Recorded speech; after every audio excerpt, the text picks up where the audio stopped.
स्वागत है सभी का हमारे चैनल में। मैं जानवी राज। आज मैं भीष्म साहनी जी द्वारा रचित अमृतसर आ गया कहानी पढ़ने वाली हूँ। तो शुरू करते हैं। गाड़ी के डब्बे में बहुत मुसाफिर नहीं थे। मेरे सामने वाली सीट पर बैठे सरदार जी देर से मुझे लाम के किस्से सुना रहे थे। वह लाम के दिनों में बर्मा की लड़ाई में भाग ले चुके थे और बात बात पर खिखी करके हंसते और गोरे फौजियों की खिल्ली उड़ाते। डब्बे में 3 पठान व्यापारी भी थे। उनमें से एक हरे रंग की पोशाक पहने ऊपर वाली बर्थ पर लेटा हुआ था। वह आदमी बड़ा हंसमुख था और बड़ी देर से मेरी साथ वाली सीट पर बैठे एक दुबले बाबू के साथ उसका मजाक चल रहा था। वह दुबला बाबू पेशावर का रहने वाला जान पड़ता था, क्योंकि किसी किसी वक्त ये आपस में पश्तो में बात करने लगते थे। मेरे सामने दाईं ओर कोने में एक बुढ़िया मुंह सिर ढापे बैठी थी और देर से माला जप रही थी।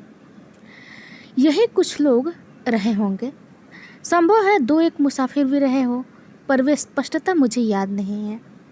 गाड़ी धीमी रफ्तार से जा रही थी और गाड़ी में बैठे मुसाफिर बतिया रहे थे और बाहर गेहूं के खेतों में हल्की हल्की लहरियाँ उठ रही थी और मन ही मन में बड़ा खुश था, क्योंकि मैं दिल्ली में होने वाला स्वतंत्रता दिवस समारोह देखने जा रहा था। उन दिनों के बारे में मैं सोचता हूँ तो लगता है हम किसी छुटपुटे में जी रहे थे। शायद समय बीत जाने पर अतीत का सारा व्यापार ही छुटपुटे में बीत जान पड़ता है। ज्यों ज्यों भविष्य के पेट खुलते हैं जाते हैं, यह छुटपुटा और भी गहरा होता चला जाता है।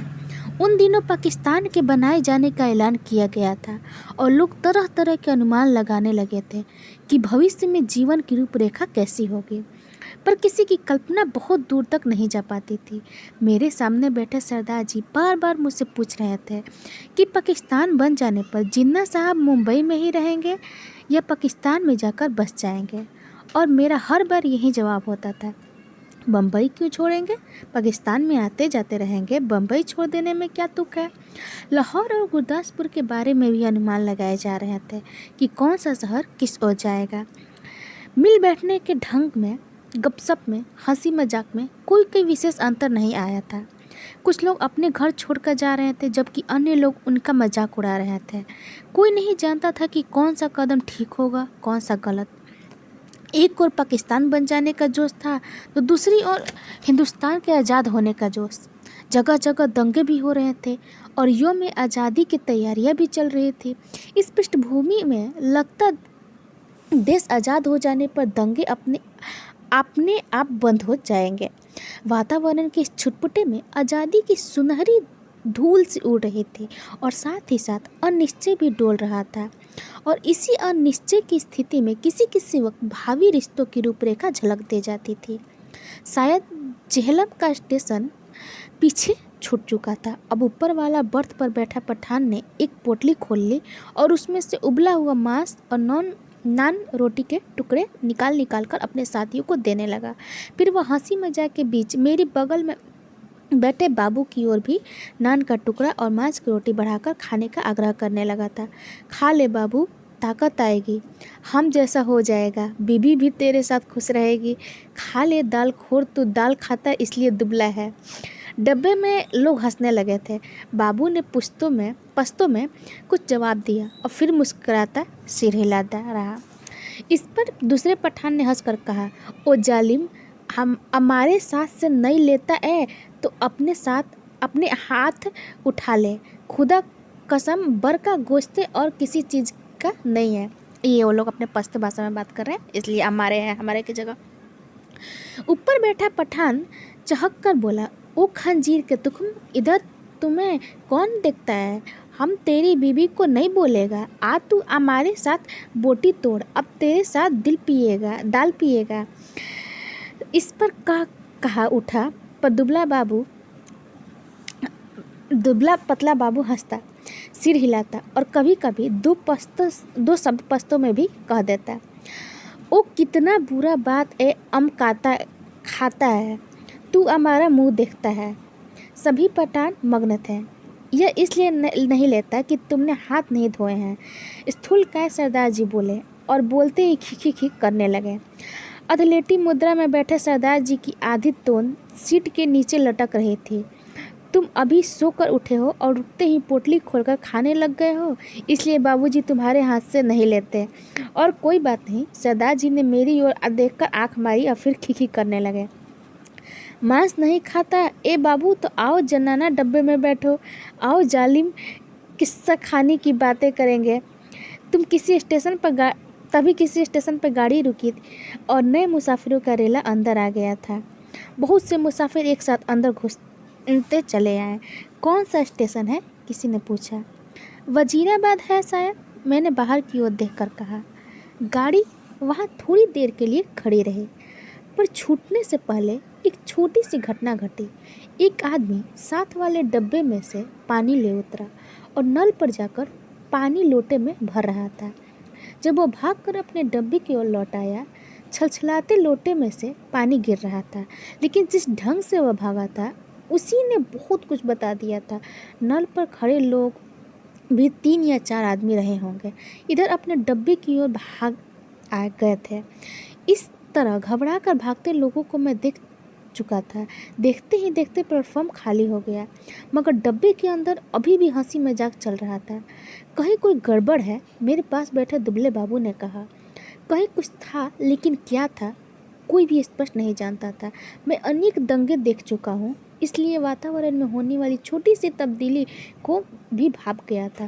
भागते व्यक्ति, झटाक से बंद होते दरवाजे, घरों की छतों पर खड़े लोग, चुप्पी और सन्नाटा सभी दंगे के चिन्ह थे। तभी पिछले दरवाजे की ओर से, जो प्लेटफॉर्म की ओर ना खोलकर दूसरी ओर खुलता था, हल्का सा शोर हुआ। कोई मुसाफिर अंदर घुसना चाह रहा था। कहाँ घुसा आ रहा था, नहीं है जगह। कहाँ घुसा आ रहा है, नहीं है जगह। बोल दिया जगह नहीं है, किसी ने कहा। बंद करो जी दरवाज़ा, यूं ही मुंह उठाए घुस आते हैं, आवाज़ें आ रही थी। जितनी देर कोई मुसाफिर डब्बे के बाहर खड़ा अंदर आने की चेष्टा करता रहे, अंदर बैठे मुसाफिर उसका विरोध करते रहते हैं।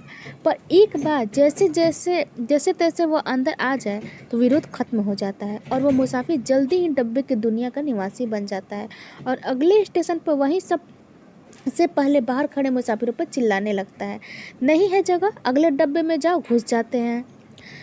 दरवाजे पर शोर बहुत बढ़ता जा रहा था।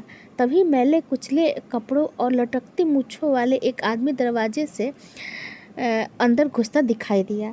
चिकट मैले कपड़े, जरूर कहीं हलवाई की दुकान करता होगा। वह लोगों की शिकायतों आवाज़ों की ओर ध्यान दिए बिना दरवाजे की ओर घूमकर बड़ा सा काले रंग का संदूक अंदर की ओर घसीटने लगा। आ जाओ, तुम भी चढ़ जाओ, वह अपने पीछे किसी से कहे जा रहा था। तभी दरवाजे से एक पतली सूखी सी औरत नजर आई और उसके पीछे 16-17 बरस की सांवली सी लड़की अंदर आ गई। लोग अभी भी चिल्लाए जा रहे थे। सरदार जी को कुल्हों के बल बैठना पड़ा। बंद करो जी दरवाज़ा, बिना पूछे चढ़े आते हैं, अपने बाप का घर समझ रखा है, मत घुसने दो जी, क्या करते हो, धकेल दो पीछे। और लोग भी चिल्ला रहे थे। वह आदमी अपना सामान अंदर घसीटे जा रहा था और उसकी पत्नी और बेटी संडास के दरवाजे के साथ लगकर खड़ी थी। और कोई डब्बा नहीं मिला, औरत जात को भी यहीं उठा लाया। वह आदमी पसीने से तर था और हाँफता हुआ सामान अंदर घसीटते जा रहा था। संदूक के बाद रस्सियों से बंधी खाट की पाटियाँ वह अंदर खींचने लगा। टिकट है जी मेरे पास, मैं बेटिकट नहीं हूँ, लाचारी है, शहर में दंगा हो गया है, बड़ी मुश्किल से स्टेशन तक पहुँचा हूँ। इस पर डब्बे में बैठे बहुत से लोग चुप हो गए, पर बर्थ पर बैठा पठान उचक कर बोला, निकल जाओ इधर से, दिखता नहीं इधर जगह नहीं है। और पठान ने आओ न देखा ताओ आगे बढ़कर ऊपर से उस मुसाफिर के लात जमा दी, पर लात उस आदमी को लगने के बजाय उसकी पत्नी के कलेजे में लगी। वहीं हाय हाय करती बैठ गई। उस आदमी के पास मुसाफिरों के साथ उलझने के लिए वक्त नहीं था। वह बराबर अपना सामान अंदर घसीटे जा रहा था, पर डब्बे में मौन छा गया। खाट की पोटियों के बाद बड़ी बड़ी गठरियाँ आई। इस पर ऊपर बैठे पठान की सहन क्षमता चूक गई। निकालो इसे, कौन है ये, वह चिल्लाया। इस पर दूसरे पठान ने, जो नीचे की सीट पर बैठा था, उस आदमी की संदूक दरवाजे में से नीचे धकेल दिया और जहां लाल वर्दी वाला एक कुली खड़ा सामान अंदर पहुंचा रहा था। उसकी पत्नी के चोट लगने पर कुछ मुसाफिर चुप हो गए थे। केवल कोने में बैठी बुढ़िया कुरलाए जा रही थी। ए नेक बरलो बैठने दो, आजा बेटी तू मेरे पास आजा, जैसे तैसे सफ़र काट लेंगे, छोड़ो बेजालिमो बैठने दो। अभी आधा सामान ही अंदर आ पाया होगा जब सहसा गाड़ी सरकने लगी। छूट गया सामान, छूट गया सामान, वह आदमी बदहवास सा होकर चिल्लाया। पिताजी सामान छूट गया। संदास के दरवाजे के पास खड़ी लड़की सिर से पांव तक काँप रही थी और चिल्लाए जा रही थी। उतरो नीचे उतरो, वह आदमी हड़बड़ा कर चिल्लाया और आगे बढ़कर खाट की पाटिया और गठरिया बाहर फेंकते हुए दरवाजे का ठंडारा पकड़कर नीचे उतर गया। उसके पीछे उसके भयाकुल बेटी और उसकी पत्नी कलेजे को दोनों हाथों से दबाए हाय हाय करती नीचे उतर गई। बहुत बुरा किया तुम लोगों ने, बहुत बुरा किया, बुढ़िया ऊंचा ऊंचा बोल रही थी। तुम्हारे दिल में दर्द मर गया है, छोटी सी बच्ची उसके साथ थी। बेरहमो, तुमने बहुत बुरा किया, धक्के देकर उतार दिया। गाड़ी सूने प्लेटफॉर्म को लांघती आगे बढ़ गई। डब्बे में व्याकुल सी चुप्पी छा गई। बुढ़िया ने बोलना बंद कर दिया था। पठानों का विरोध कर पाने की किसी की हिम्मत नहीं हुई। तभी मेरी बगल में बैठे दुबला बाबू ने मेरे बाजू पर हाथ रखकर कहा, आग है, देखो आग लगी है। गाड़ी प्लेटफॉर्म छोड़कर आगे निकल गई थी और शहर पीछे छूटा जा रहा था। तभी शहर की ओर से उठते हुए धुएं के बादलों और उनमें लपाती आग के सीले नजर आने लगे थे। दंगा हुआ है, स्टेशन पर भी लोग भाग रहे थे, कहीं दंगा हुआ है। शहर में आग लगी थी, बात डब्बे भर के मुसाफिरों को पता चल गई और वे लपक कर खिड़कियों में से आग का दृश्य देखने लगे। जब गाड़ी शहर छोड़कर आगे बढ़ गई तो डब्बे में सन्नाटा छा गया। मैंने घूमकर डब्बे के अंदर देखा। दुबले बाबू का चेहरा पीला पड़ गया था और माथे पर पसीने की परत किसी मुर्दे के माथे की तरह चमक रही थी। मुझे लगा जैसे अपनी अपनी जगह बैठे मुसाफिरों ने अपने आसपास बैठे लोगों का जायजा ले लिया। सरदार जी उठकर मेरी सीट पर आ बैठे। नीचे वाली सीट पर बैठा पठान उठा और अपने दो साथी पठानों के साथ ऊपर वाली बर्थ पर चढ़ गया। यही क्रिया शायद रेलगाड़ी के अन्य डब्बों में भी चल रही थी। डब्बे में तनाव आ गया। लोगों ने बतियाना बंद कर दिया। तीनों के तीनों पठान ऊपर वाली बर्थ पर एक साथ बैठे चुपचाप नीचे की ओर देखे जा रहे थे। सभी मुसाफिर की आंखें पहले से ज़्यादा खुली ज़्यादा संकित सी लगने लगी। यही स्थिति संभवतः गाड़ी के सभी डब्बों में व्याप्त हो रही थी। कौन सा स्टेशन था यह? डब्बे में किसी ने पूछा। वजीराबाद, किसी ने उत्तर दिया। जवाब मिलने पर डब्बे में एक और क्रिया हुई।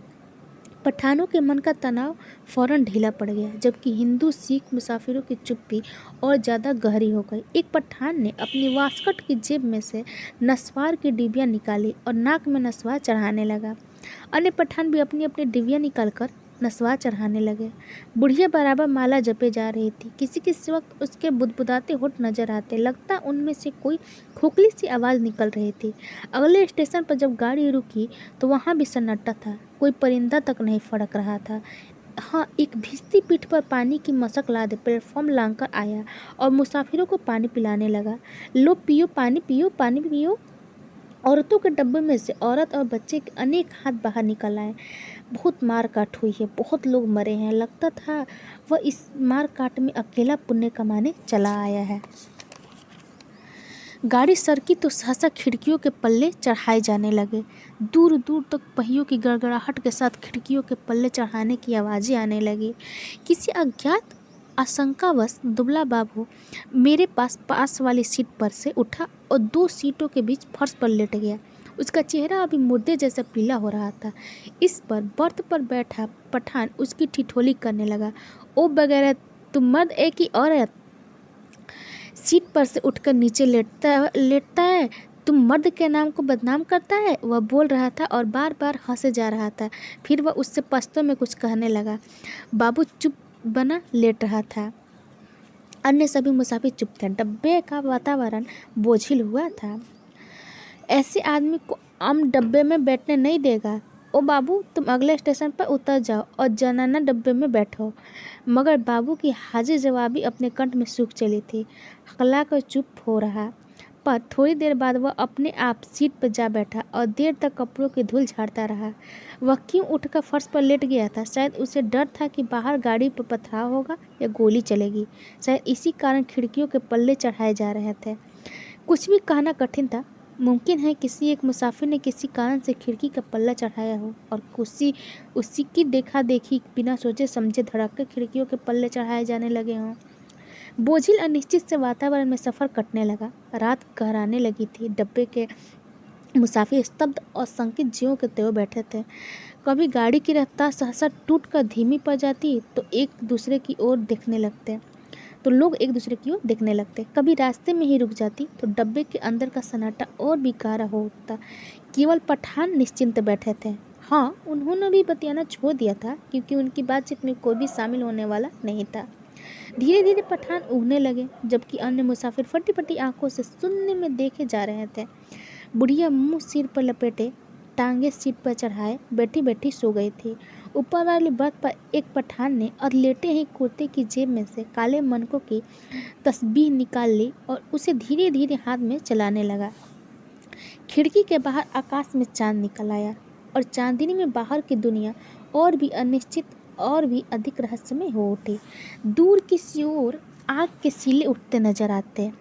कोई नगर जल रहा था। गाड़ी भी चिघड़ाती हुई आगे बढ़ने लगी। फिर कभी उसकी रफ्तार धीमी पड़ जाती और मीलों तक धीमी रफ्तार से चलती ही रहती। सहसा दुबला बाबू खिड़की में से बाहर देखकर ऊंची आवाज में बोला। हरबंस पूरा निकल गया है। उसकी आवाज़ में उत्तेजना थी। वह जैसे चीख कर बोला था। डब्बे के सभी लोग उसकी आवाज़ सुनकर चौंक गए। उसी वक्त डब्बे के अधिकांश मुसाफिरों ने मानो उसकी आवाज़ को सुनकर करवट बदली। खो बाबू चिल्लाते क्यों है? तस्बीह वाला पठान चौंक चीखा। इधर उतरेगा तुम? जंजीर खींचूं? और खीखी करके हंस दिया। जाहिर है वह हरबंसपुरा की स्थिति से अथवा उसके नाम से अनभिज्ञ था। बाबू ने कोई उत्तर नहीं दिया, केवल सिर हिला दिया और एक आध बार पठान की ओर देखकर फिर खिड़की से बाहर झांकने लगा। डब्बे में फिर मौन छा गया। तभी इंजन ने सीटी दी और उसकी एक रस रफ्तार टूट गई। थोड़ी ही देर बाद खटाक का सा शब्द भी हुआ। शायद गाड़ी ने लाइन बदली थी। बाबू ने झांक कर उस दिशा में देखा जिस ओर गाड़ी बढ़ी जा रही थी। शहर आ गया है। फिर वह ऊंची आवाज़ में चिल्लाया। अमृतसर आ गया है, उसने फिर कहा और उछलकर खड़ा हो गया और ऊपर वाली बर्थ पर लेटे पठान को संबोधित करके चिल्लाया। ओ बे पठान के बच्चे, नीचे उतर, तेरी माँ की, नीचे उतर, तेरी उस पठान बनाने वाले की मैं। बाबू चिल्लाने लगा था और चीख चीख कर गालियाँ बकने लगा था। तस्बीह वाले पठान ने करवट बदलिया। बाबू को देख कर बोला, ओ क्या ए बाबू, हमको कुछ बोला? बाबू को उत्तेजित देखकर अन्य मुसाफिर भी उठ बैठे। नीचे उतर, तेरी मैं, हिंदू औरत को लात मारता है हरामजादे, तेरी उस। ओ बाबू बकबक नहीं करो। ओ खंजीर के तुरंत गाली मत बको। हमने बोल दिया, हम तुम्हारा जबान खींच लेगा।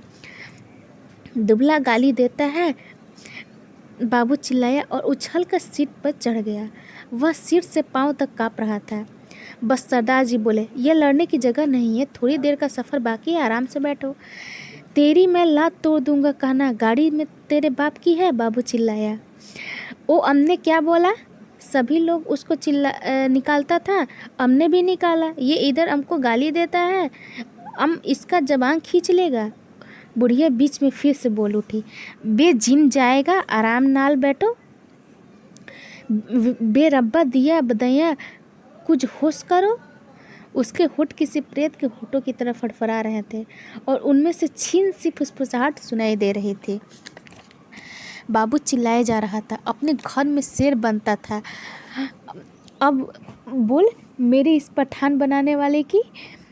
तभी गाड़ी अमृतसर के प्लेटफॉर्म पर रुकी। प्लेटफॉर्म लोगों से खचाखच भरा था। प्लेटफॉर्म पर खड़े लोग झांक झांक कर डब्बों के अंदर देखने लगे। अपने पठान साथियों पर नज़र पड़ते ही वे उनसे पश्तो में कुछ बोलने लगे। मैंने घूम कर देखा, बाबू डब्बे में नहीं था। न जाने कब वो डब्बे से निकल गया था। मेरा माथा ठनका। गुस्से से वह पागल हुआ जा रहा था, न जाने क्या कर बैठे। पर इस बीच डब्बे के तीनों पठान अपनी अपनी गठरी उठाकर बाहर निकल गए और अपने पठान साथियों के साथ गाड़ी के अगले किसी डब्बे की ओर बढ़ गए। जो विभाजन पहले प्रत्येक डब्बे के भीतर होता रहा था, अब सारी गाड़ियों के स्तर में होने लगा था। खुमचे वाले के इर्द गिर्द भीड़ छटने लगी। लोग अपने अपने डब्बों में लौटने लगे। तभी सहसा एक और मुझे वह बाबू आता दिखाई दिया। उसका चेहरा अभी भी बहुत पीला था और माथे पर बालों की लट झूल रही थी। नज़दीक पहुंचा तो मैंने देखा उसने अपने दाएं हाथ में लोहे की एक छड़ उठा रखी थी। जाने वो उसे कहाँ से मिल गई थी।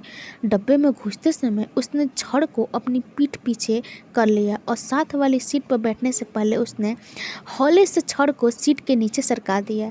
सीट पर बैठते ही उसकी आंखें पठान को देख पाने के लिए ऊपर हो उठी, पर डब्बे में पठानों को ना पाकर वह हड़बड़ा कर चारों ओर देखने लगा।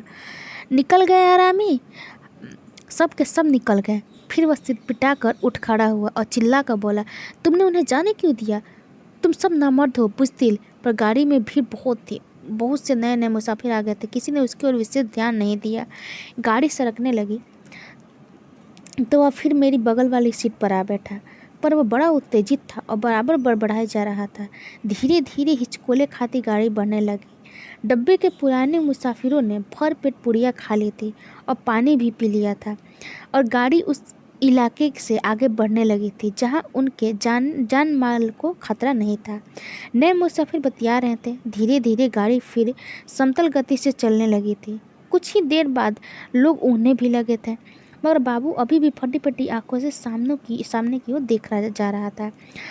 बार बार मुझसे पूछता कि पठान डब्बे से निकलकर किस ओर गए हैं।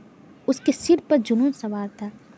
गाड़ी के हचकोलों में मैं खुद उड़ने लगा था। डब्बे में लेट पाने के लिए जगह नहीं थी। बैठे बैठे ही नींद में मेरा सिर कभी एक ओर लुढ़क जाता, कभी दूसरी की ओर की। किसी वक्त झटके से मेरी नींद टूटती। मुझे सामने की सीट पर अस्त व्यस्त से पड़े सरदार जी के खर्राटे सुनाई देते। अमृतसर पहुंचने के बाद सरदार जी फिर से सामने वाली सीट पर टांगे पसार कर लेट गए थे। डब्बे में तरह तरह की आड़ी तिरछी मुद्राओं में मुसाफिर पड़े थे। उनकी विभत्स मुद्राओं को देखकर लगता डब्बा लाशों से भरा है। पास बैठे बाबू पर नज़र पड़ती तो कभी तो वह खिड़की के बाहर मुँह किए देखता रहा होता, कभी दीवार से पीठ लगा तनकर बैठा नजर आता। कभी गाड़ी किसी स्टेशन पर रुकती तो पहियों की गड़गड़ाहट बंद होने पर निस्तब्धता छा जाती। तभी लगता जैसे प्लेटफॉर्म पर कुछ गिरा है, या जैसे कोई मुसाफिर गाड़ी में से उतरा और मैं झटके से उठकर बैठ जाता। इसी तरह एक बार जब मेरी नींद टूटी तो गाड़ी की रफ्तार धीमी पड़ गई थी और डब्बे में अंधेरा था। मैंने उसी तरह अधलेटी खिड़की में से बाहर देखा। दूर पीछे की ओर किसी स्टेशन के सिग्नल के लाल कुमकुमे चमक रहे थे। स्पष्टतः गाड़ी को स्टेशन लांघ कर आई थी, पर अभी उसने रफ्तार नहीं पकड़ी थी। डब्बे के बाहर मुझे धीमी से स्फुट स्वर सुनाई दिया। दूर ही एक धूमिल सा काला पुंज नजर आया। नींद की खुमारी में मेरी आंखें कुछ देर तक उस पर लगी रही।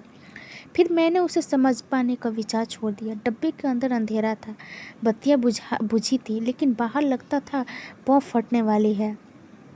मेरी पीठ पीछे डब्बे के बाहर किसी चीज़ को खरोचने की सी आवाज़ आई। मैंने दरवाजे की ओर घूम कर देखा। डब्बे का दरवाज़ा बंद था। मुझे फिर से दरवाज़ा खरोचने की आवाज़ सुनाई दी। फिर मैंने साफ साफ सुना लाठी से कोई व्यक्ति डब्बे का दरवाज़ा पटपटा रहा था। मैंने झाँक कर खिड़की के बाहर देखा। सचमुच एक आदमी डब्बे की 2 सीढ़ियाँ चढ़ आया था। उसके कंधे पर एक गठरी झूल रही थी और हाथ में लाठी थी।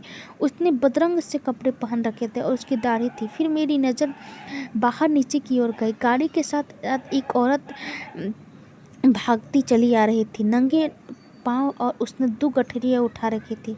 बोझ के कारण उससे दौड़ा नहीं जा रहा था। डब्बे के पायदान पर खड़ा आदमी बार बार उसकी ओर मुड़कर देख रहा था और हाँफता हुआ कहे जा रहा था, आजा तू भी चढ़, आजा आजा। दरवाजे पर फिर से लाठी पटपटाने की आवाज़ आई। खोलो जी दरवाज़ा, खुदा के वास्ते दरवाज़ा खोलो। वह आदमी हाँफ रहा था। खुदा के लिए दरवाज़ा खोलो, मेरे साथ में औरत जाती है, गाड़ी निकल जाएगी। सहसा मैंने देखा बाबू हड़बड़ा कर उठ खड़ा हुआ और दरवाजे के पास जाकर दरवाजे में लगी खिड़की में से मुंह निकाल कर बोला, कौन है? इधर जगह नहीं है। बाहर खड़ा आदमी फिर गिड़गिड़ाने लगा, खुदा के वास्ते गाड़ी निकल जाएगी। और वह आदमी खिड़की में से अपना हाथ अंदर डालकर दरवाज़ा खोल पाने के लिए सिटकनी टटोलने लगा। नहीं है जगह, बोल दिया, उतर जाओ गाड़ी पर से, बाबू चिल्लाया और उसी क्षण लपक कर दरवाज़ा खोल दिया। या अल्लाह, उस आदमी के स्फुटे से शब्द सुनाई दिए। दरवाज़ा खुलने पर जैसे उसने इत्मीनान की सांस ली हो। और उसी वक्त मैंने बाबू के हाथ में छड़ को चमकते देखा। एक ही भरपूर वार बाबू ने उस मुसाफिर के सिर पर किया था। मैं देखते ही डर गया और मेरी टांगें लरच गई।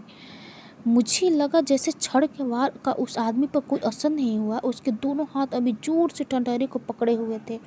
कंधे पर से लटकती गठरी खिसक कर उसकी कोहनी पर आ गई थी। तभी सहसा उसके चेहरे पर लहू की 2-3 धारे एक सा फूट पड़ी। छुटपुटी में मुझे उनके खुले होठ और चमकते दांत नजर आए। वह तो एक बार या अल्लाह बुदबुदाया, फिर उसके पैर लड़खड़ा गए। उसकी आंखों ने बाबू की ओर देखा, अधमुंदी सी आंखें जो धीरे धीरे सिकुड़ती जा रही थी, मानो उसे पहचानने की कोशिश कर रही हो कि वह कौन है, उससे किस अदावत का बदला ले रहा है। इस बीच अंधेरा कुछ और छन गया था। उसके होठ फिर से फड़फड़ाए और उसमें उसके सफ़ेद दांत फिर से झलक उठे। मुझे लगा जैसे वह मुस्कुराया है, पर वास्तव में केवल त्रास के ही कारण उसके होठों में बल पड़ने लगे थे। नीचे पटरी के साथ साथ भागती और औरत बड़बड़ाए और कोसे जा रही थी। उसे अभी भी मालूम नहीं हो पाया था कि क्या हुआ है। वह अभी भी शायद यही समझ रही थी कि गठरी के कारण उसके पति गाड़ी पर ठीक से चढ़ नहीं पा रहा है, कि उसका पैर जम नहीं पा रहा है। वह गाड़ी के साथ साथ भागती हुई अपनी 2 गठरिया के बावजूद अपने पति के पैर को पकड़कर सीढ़ी पर टिकाने की कोशिश कर रही थी। तभी सहसा डंडहरे पर उसे आदमी के दोनों हाथ छूट गए और वह कटे पेड़ की भांति नीचे जा गिरा, और उसके गिरते ही औरत ने भागना बंद कर दिया, मानो दोनों का सफ़र एक साथ ही खत्म हो गया हो। बाबू अभी मेरे निकट डब्बे के खुले दरवाजे में बुत का बुत बना खड़ा था। लोहे की छड़ अभी भी उसके हाथ में थी। मुझे लगा जैसे वह छड़ को फेंक देना चाहता था, लेकिन उसे फेंक नहीं पा रहा था।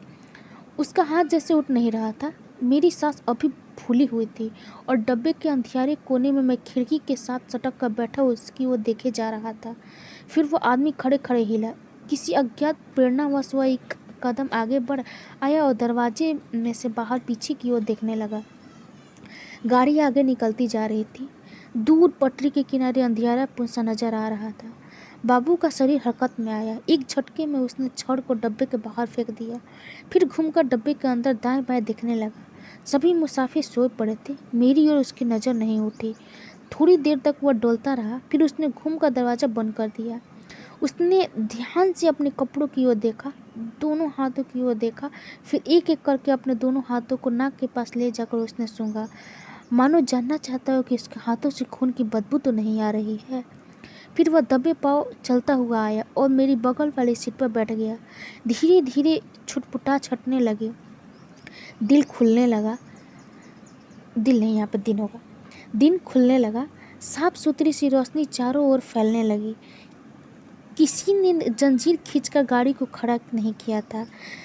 छड़ खाकर गिरी उसकी देह मीलों पीछे छूट चुकी थी। सामने गेहूं के खेतों में फिर से हल्की हल्की लहरियाँ उठने लगी थी। सरदार जी बदन खुजलाते उठ बैठे। मेरे बगल में बैठा बाबू दोनों हाथ सिर के पीछे रखे सामने की ओर देखे जा रहा था। रात भर में उसके चेहरे पर दाढ़ी के छोटे छोटे बाल उगाए थे।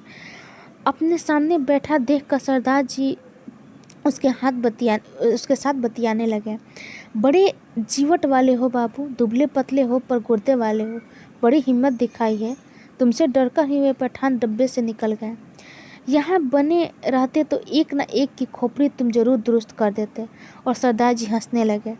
बाबू मुस्कराया, एक विभत्स सी मुस्कान, और देर तक सरदार के चेहरे की ओर देखता रहा। यहाँ कहानी समाप्त होती है।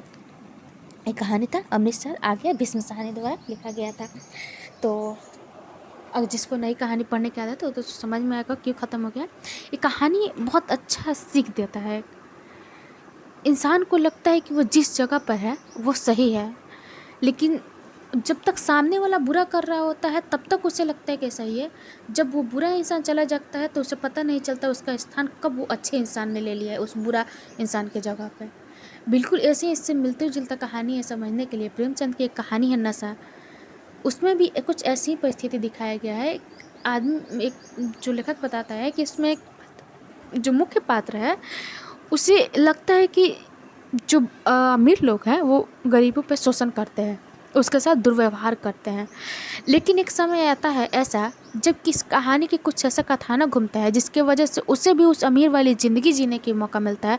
वो भी बिल्कुल अमीर, जब वो उस परिस्थिति से गुजर चुका है, शोषण वाले परिस्थिति से, फिर भी वो जब उसे अमीर बनने का मौका मिलता है कुछ दिनों के लिए, तो वो भी अमीरों की भांति गरीबों का शोषण करता है। और उसे मारता है, उसे डांटता है, उसके साथ दुर्व्यवहार करता है।